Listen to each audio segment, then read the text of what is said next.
पे। तो ये कहानी है प्यारी सी लड़की यूकी के बारे में, और एक लड़का जो फेमस है बहुत, और उससे नई नई चीजें सीखना बहुत पसंद है। और जो लड़की है वो भेड़ियन, सुन नहीं सकती और बोल भी नहीं सकती।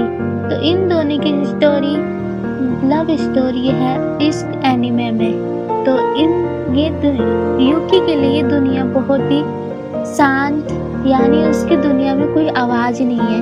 कैसे वो अपनी दुनिया में खुश रहती है, और कैसे लड़का उसकी लाइफ में आया वो उसकी लाइफ खुशियों से भर देता है। ये कहानी इस एनिमे की।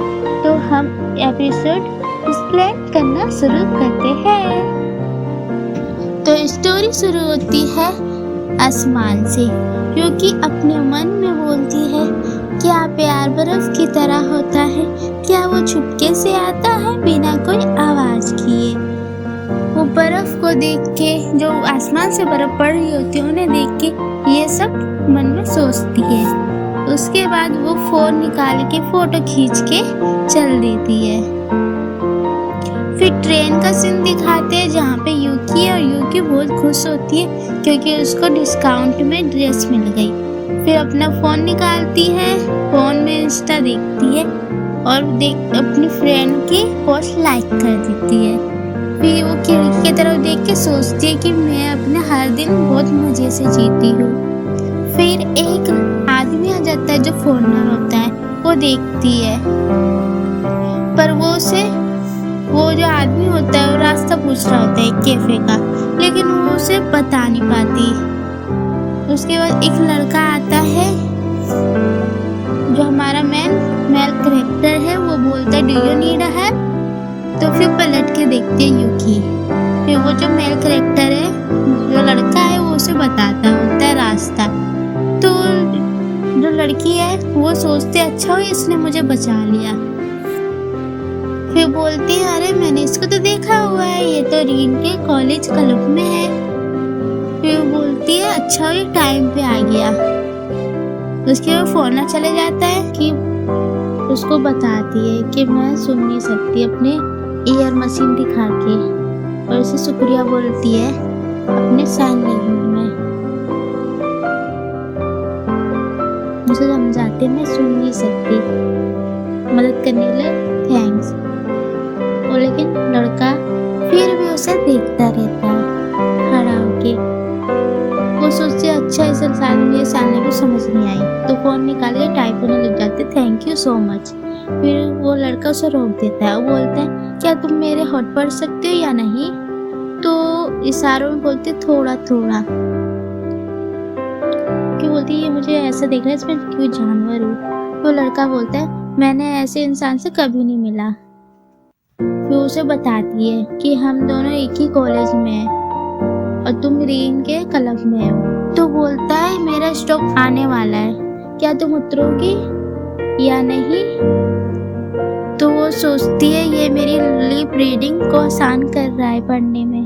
तभी यूकी टाइप करके बोलती मेरा स्टॉप इसके बाद है, और वो लड़का उतर जाता है उसके सर पे हाथ रखते हुए, बोलता है चलो मैं चलता हूँ।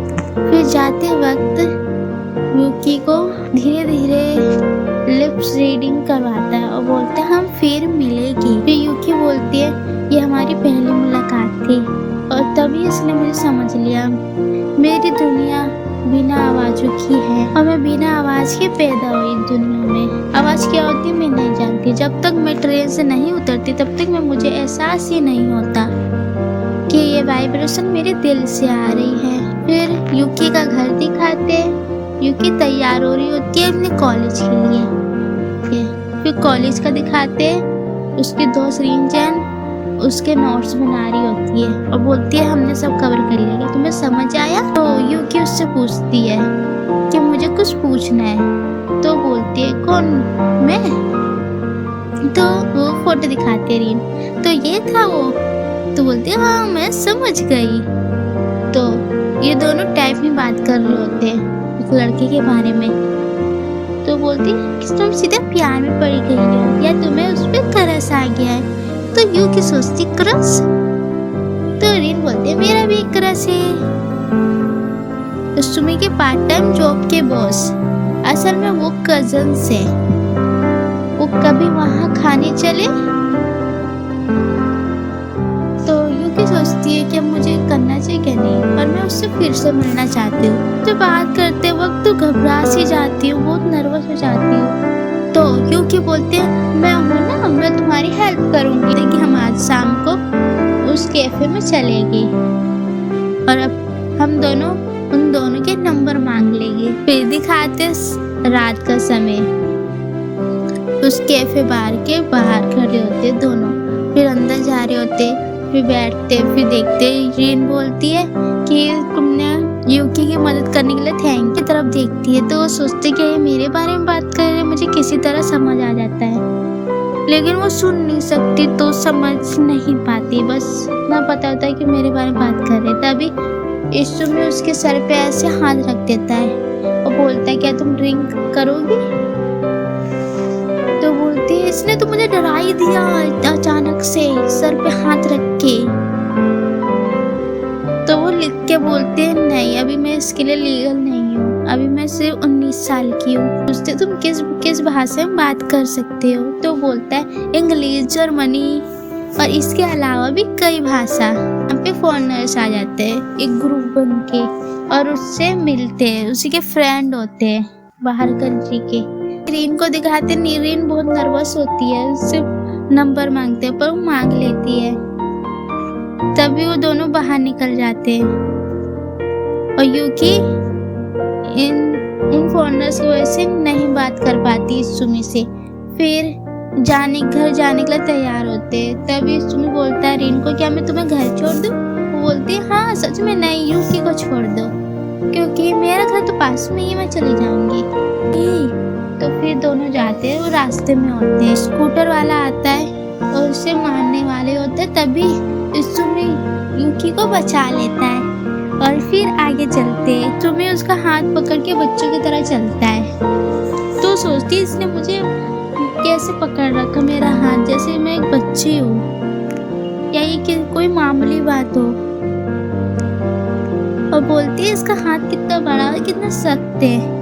उसके हाथ की तरफ दिखती है, उसके हाथ की कोट पे बर्फ जम रही होती है। तभी वो बोल तो सकती नहीं क्योंकि उसकी तरफ आवाज ही नहीं जाएगी, तो ऐसे रोक देती है, रुक जाती है।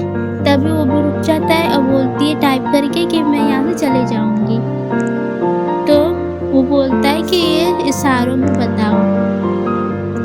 तो उसे बताती है वो दोनों पलट के चल देते हैं। फिर कुछ ही दूरी पे खड़े होके यूकी टाइप करती है कि क्या मैं तुमसे कुछ पूछ सकती हूँ क्या। वो बोलते क्या पूछना है, क्या तुम्हें दुनिया बहुत बड़ी लगती है। तो वो टाइप करके बोलता है हाँ ये दुनिया काफी बड़ी है, जो अपनी दुनिया में आने दो। तभी दोनों पलट के देख रहे होते और यूकी इतनी खुश होती है, खुशी के मारे नाच रही होती है, कूद रही होती है, क्यूट सी लगती है एकदम, उसकी आंखों में चमक से रहती है। बोलती है मेरी जिंदगी में एक जितने भी अचानक से फीलिंग्स इमोशंस आए, मैं इसे रोकना भी चाहूँ तब भी मैं रोकना नहीं चाहूँगी। तो इसी के साथ ये एपिसोड खत्म होता है। ऐसी वीडियो और देखने के लिए सब्सक्राइब करना, अगला एपिसोड चाहिए तो कमेंट करना और बस चलते बनो। sayonara।